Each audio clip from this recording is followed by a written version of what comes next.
Well, we are so happy to have you guys on with us today because we always love some good music, some good new rock and roll, and we got it. So first of all, thank you for bringing it to us. But second of all, I got to know a little bit how this collaboration came to be because Jack, of course, we're familiar with you, worked for years and years, and Aaron, what an honor it must be.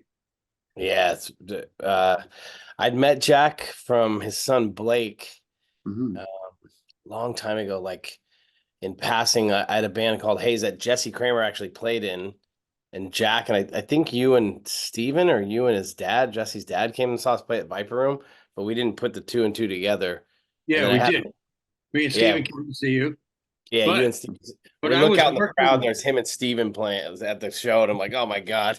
but but um, but I was working in your studio at the Hollywood Athletic Club. Athletic Club. Even Yeah, I think before that, yeah, only because you and Blake, my son Blake, were friends, and Blake said, there's this really cool studio right on Sunset Boulevard that has a great Neve in it, and if whatever you're doing, I was doing a project and I went there to do it, and it was really cool. It was so well equipped. It was a great sounding room. I yeah. didn't, but I didn't see you there. Yeah, I was always stayed away. I'm like, I don't want to bug him.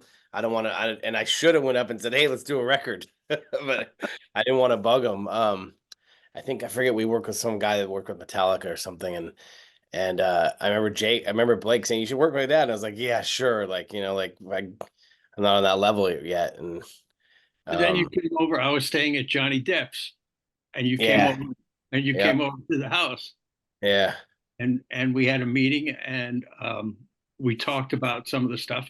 And then we were like already there was already a connection because I'd worked in your studio and you yeah, friends with Blake, and Blake said this guy is really cool. You should work with him.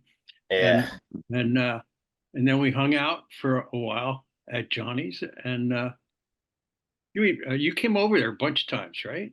yeah. That was a cool house. Yeah, It's like it was still like original, like 20s, 30s. It was crazy. yeah. Hmm. Yeah, well, and of course Johnny's such a great guy, and he probably, it's probably interesting to get some insight from him as well for here and there, right?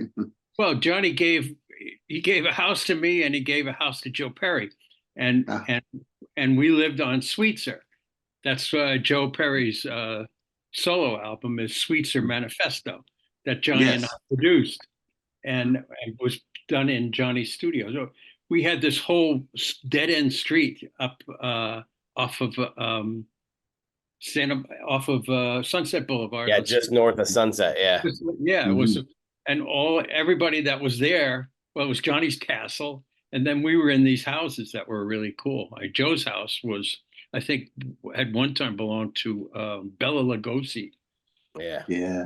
and my house belonged to a silent screen actress, and it was Oh yeah, totally, you had that book. There was the sign-in book in the bar. Remember, yeah, it was yeah, original. That was it crazy. was really cool. Plus, after Marlon Brando died, he left all of his books to Johnny, and so there was a library, and all the books in the library were Marlon Brando's, and you could open up the books, and there would be like signed by the author to Marlon Brando. That's Wow. cool. It was pretty stunning. Yeah, That's amazing. Well, and of course, as you know, Jackie, you got to have the right room to record in. So, and then of course, Aaron, to create or to be able to make adjustments, you need to be in the right room. So, tell me about like the studio environment too, or like something that you do to get it ready to be as good as it needs to be. Jack, you want to go on that? Oh well, let's see. We started this now. Aaron moved all his equipment Mhm. from because they leased out at the Hollywood Athletic Club. They leased that to a screening room or something. So Yeah, he moved all, they destroyed that place. It was the one yeah, of they the wrecked it. It was best really studios beautiful. ever. So then Yeah, he moved all his equipment to downtown LA into another cool place. And we did a lot of tracking in that room. That was a really good room. yeah, That's Mhm. before we moved to Gardena, and we have like a sensational room now. It's out of this world. Uh, yeah, and we and we moved all our gear together. My gear and his gear were both gear nuts and mic nuts. So we moved all that to the Gardena, but we tracked a lot there. And then it was a matter of we wanted to go pretty much old school with this. So we had a list of guys that we wanted to mix with. And Yeah. on the top of that was Jeff Emmerich, who I had known. George Martin introduced me to Jeff when I was working at Air Studios in London. And Jeff was doing, he was doing lots of projects with George, but so I got to know him there, and then we met again in L.A. and then we started hanging out, and then I asked him if he wanted to do projects with me, and he said, "Yeah, absolutely." So that was top of the list, and then Shelley Yakis, who has done millions of great things. He was on the list. And I like all his Tom Petty stuff that he did. It was really great. Yeah, the Tom Petty stuff is crazy. Yeah. But you can go all the way back in time to the first band album, Music from Pink. So from there all the way up to Tom Petty. There's just a long list of stuff that he had worked on. And of course, then Jay Messina, who I've been working with for a million years. And so those three guys, they were the guys that we wanted to mix with, and that's what we did. And we mixed at Jeff's studio in L.A. and Shelley's LAFX out in North Hollywood. They got that. It's old silver API. It's really cool. And we mixed at Shelley's studio in Hollywood, and we mixed at the Power Station in New York with Jay. Yeah. And then we released the first two EPs with them, and then we were getting ready to release the record, and then Jeff passed away, so we thought, let's give it a little bit of time. And then the pandemic hit, and I was like, oh my God, I'm not going to release this record like this. So. Well, and of course, Jack, you get to hear new music all the time and have for years, and you have your choice of who you can work with. What was it that's so special about Aaron's music? Well, for me, there were two things. It had a familiar ring, a sound that I like a lot, which is very harmonic, great lyrics, really well put together arrangement wise. So for that reason, and also it was familiar, yet it was still new and contemporary. So, I definitely wanted to go on with it. And also, I don't know how many people I've turned down that were big, but I would not get along with in the studio for various reasons.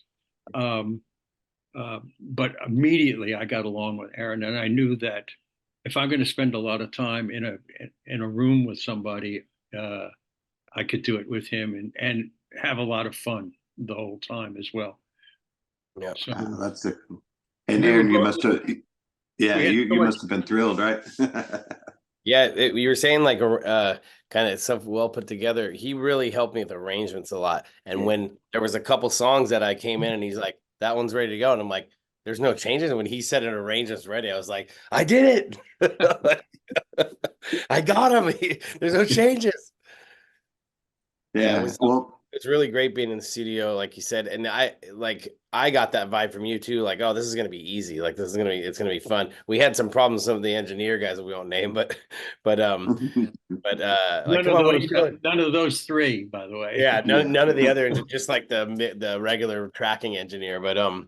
But yeah, once we got in the studio, it was just fun. We'd come in and we'd get a coffee, or I was drinking these yerba mates. I said the record was powered by yerba mate, and I got Jack to drink one time. He's like, I don't know how to drink those.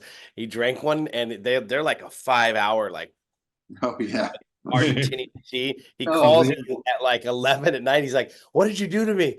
And I'm like, what's wrong? Where are you?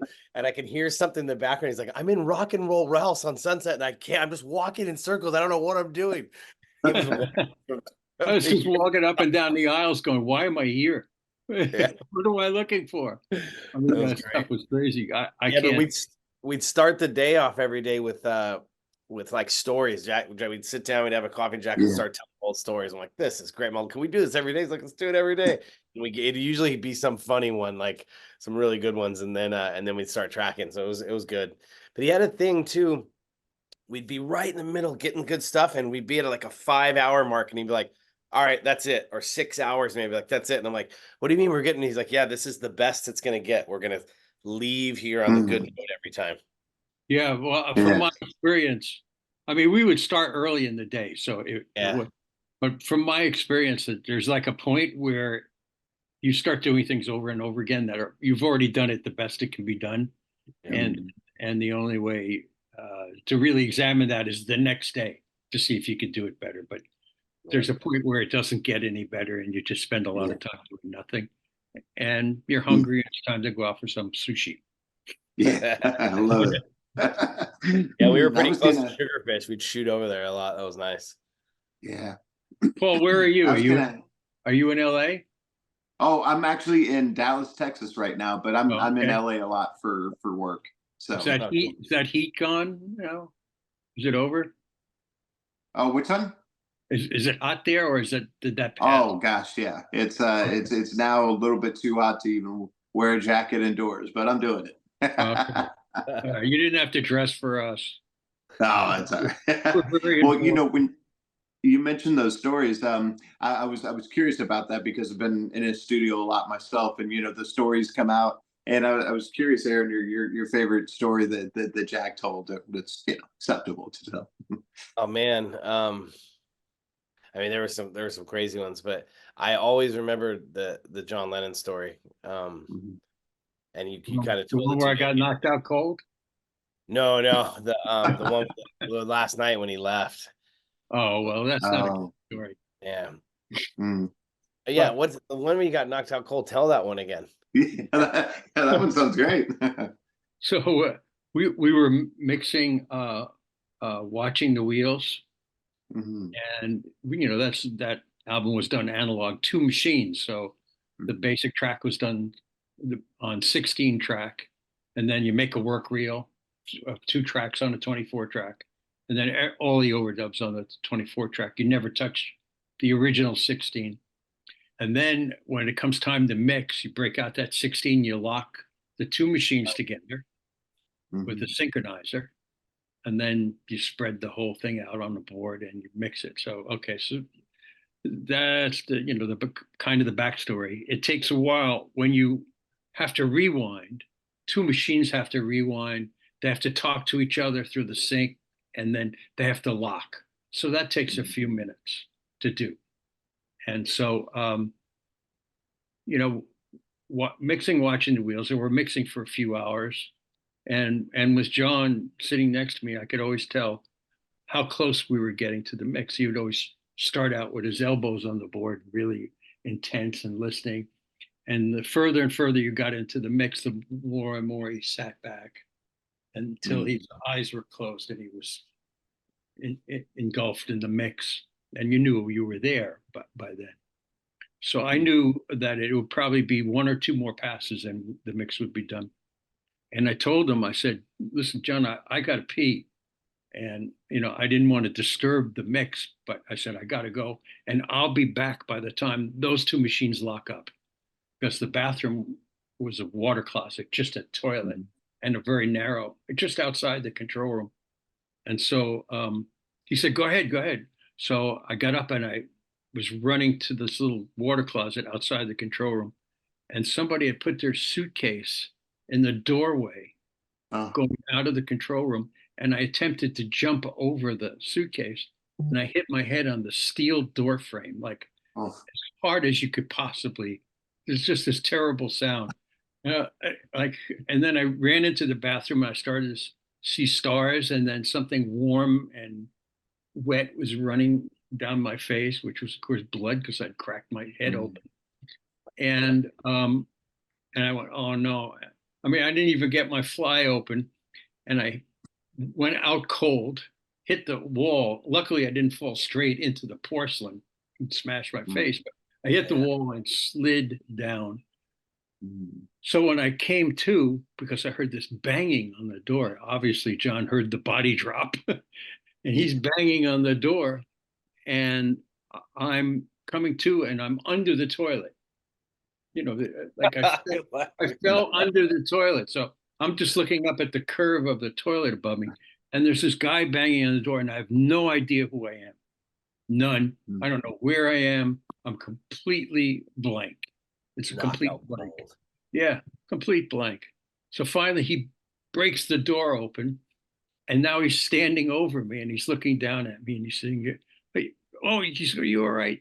And so I'm looking up at him, and I'm going, I'll be damned if that isn't John Lennon. I'm sure that's John Lennon. And where the hell am I that John Lennon is talking to me? Like, well, what is going on here? I had no idea. Suddenly went John back like 30 years in your mind or something like yeah, I'm like, what is going on? I had no idea. So I looked up at him and I said to him, am I in the Beatles? And he looked at me and he said, yes, Ringo, now get up. We have a show to do. And he got me up. And I ended up getting some stitches in my head, and it all came back rather quickly, but it was pretty funny. We had some good laughs over that. I was listening to that song the other day. It's a good one. It's amazing. Yeah. Yeah, and there's so many good memories and stories. And is John the one that people ask you the most about, probably? And Aerosmith. Yeah. And Patti Smith too. I get a lot of questions. Yeah. But yesterday I got questions about an album that I co-produced with Bob Dylan, because it's really an oddball. We co-produced Allen Ginsberg. It was part spoken word and part music. I gotta look that. What is it called? I don't remember. You can just look if you put in Jack Douglas, Bob Dylan, Allen Ginsberg, it comes up. Yeah. It's on Fantasy. Yeah. But I had to do an interview about that particular record yesterday. I'll never get. That was fun. Except the Aerosmith stories, you probably can't tell many of those, right? No, some good ones, but yeah. The one of catching the plane to the wrong place is the best. But that was me. Yeah, that was me. Oh no, what happened? Well, that happened twice actually. Once somebody's wife baked these brownies, these pot brownies that were like super. We were in Boston and we were supposed to fly to LA for a show. And these pot brownies were so strong. Everybody got on the wrong plane. I went to San Francisco. Some other people they went all over the country. Nobody could get it straight. But finally we got, I think it was it was one of those big concerts that we had to do in LA, outdoor concert. But we managed to get there. We ended up all in a helicopter. Another time I had worked all night and we were doing a live show in Atlanta, I think it was, that I had to get to. And I fell asleep on the plane and I woke up in Louisville. And the stewardess woke me up. She said, this is the last stop. You must want to get off here. I said, is this Atlanta? She said, no, you're in Louisville. I was like, why? And it was, again, another rush to get a flight back to Atlanta. That's twice I was on the wrong planes. It just left you on there like it's connecting. He must be going to the next place. Yeah, she said she didn't want to bother me. I was so sound asleep. I probably hadn't slept in 2 days working. Oh gosh. I love it. Well, I wanted to ask about the track that you are each most proud of so far, because I mean it's really, really good stuff. And then maybe it's like choosing a favorite child, but there's got to be one that you're super proud to get out there in the world. Well, there's one that I really love the lyrics to, which is about Darwin. Oh yeah. Have we ever released that? Flying Machines, yeah. That was on. We put that on the Red EP. Yeah, the J mix that. That's one of my favorites too. On this record, these were the songs that we did with Jeff at the end. We recorded 39 songs all together over like was only like a year and maybe a year and a half. We did 39 songs. So I just kept, Nonstop. I had some more songs. Like, let's keep recording them, and we just kept going. We got in a groove in the studio, and that was one of my best periods, I think, in the studio too. It was almost about 2 years, and we were just firing off songs. Um, I think on this one, maybe Undertow for me, because I like the Yeah, way this one. it's sounding. Yeah, the sounds on the songs that like Jeff mixed were amazing. Yeah, he took Yeah. what you recorded and then made everything like sit places. It's just really great. Mm. Yeah, that's amazing. You know, people look up to what both of you do, and they think that, well, I would love to do it. And it's certainly much harder to do than you could ever imagine. And so, what advice would each of you give to somebody that wants to follow in your footsteps? Oh, don't follow in our footsteps. I mean, it's like I listen to music that people are doing in their basement, and I think it's really cool. So Yeah. there's just no rules anymore. It's just like, yeah, I used to have to go into a studio. I mean, and we're both gearheads, and we're we don't use a lot of software because we have a lot of amazing, cool old outdoor gear.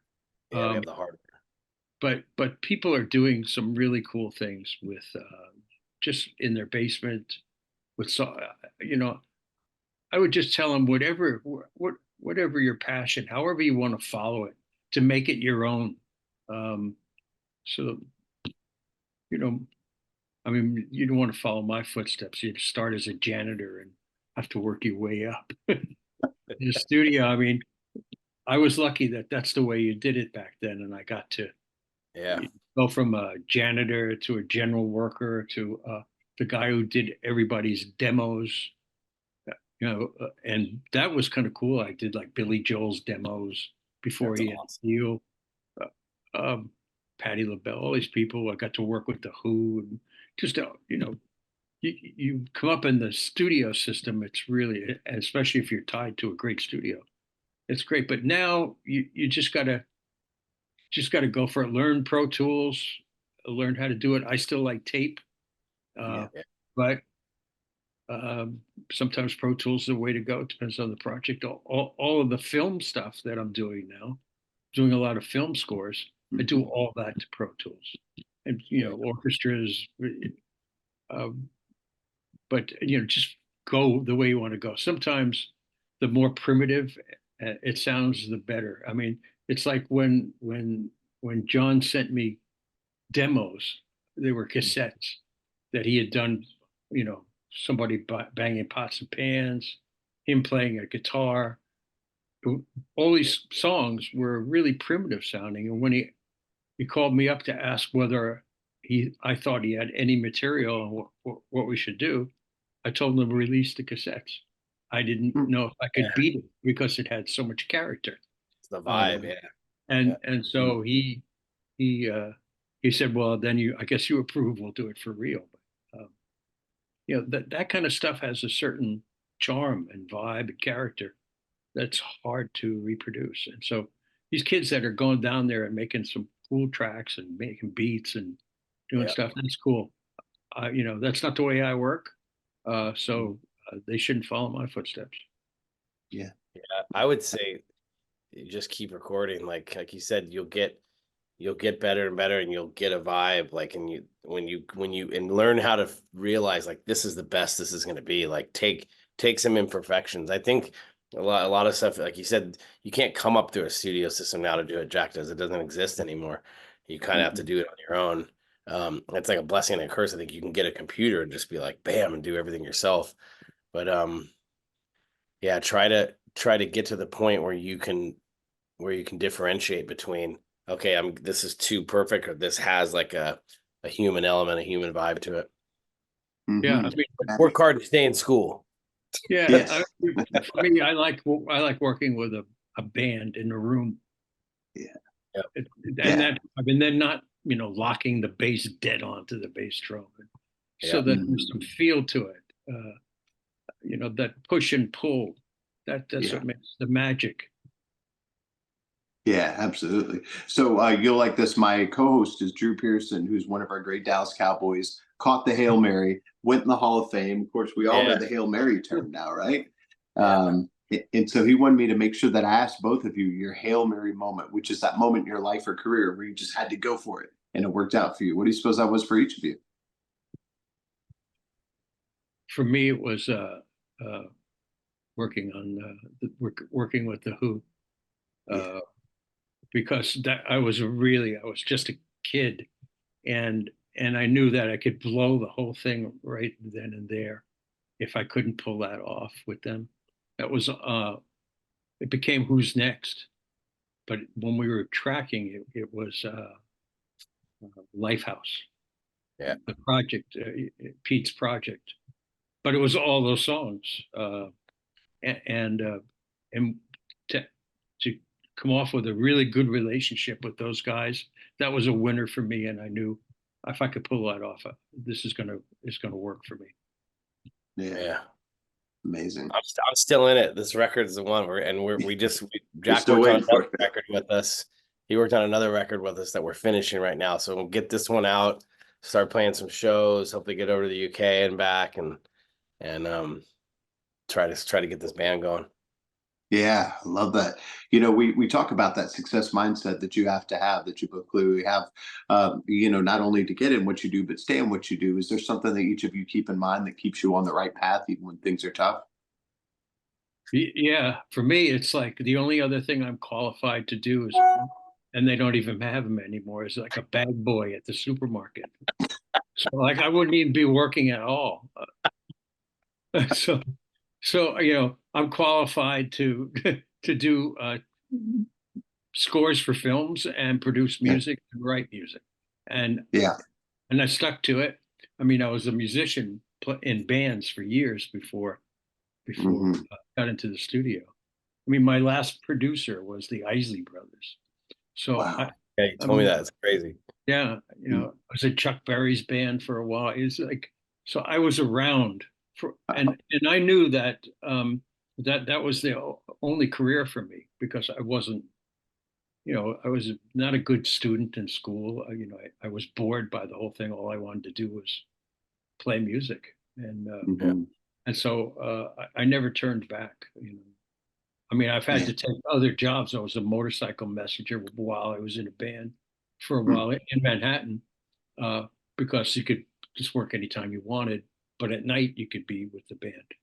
But Yeah. I was dedicated to it, and I'm still doing it. It's like I love it.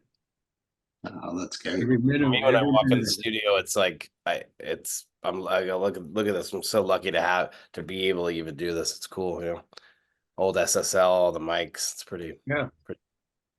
Hmm. Yeah. And so we're gonna get maybe some shows coming up, and then some more new music even too, right? Oh Yep. yeah. Yeah. We're gonna get some shows going soon, and then we actually just gonna start rehearsing, and then probably release the next record maybe in 6 months. Maybe we're gonna mix it and get it mastered and make some videos for it. Oh, that's amazing. Well, and Jack, is there anything else you're working on right now that we should know about? Uh, Two things. Uh, Robin Taylor Zander, Yes. which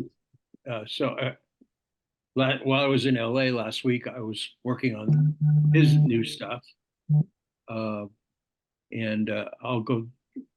We finished up 4 songs, and I'll go down to Florida, where he lives. He's out with Cheap Trick most of the time, Yes.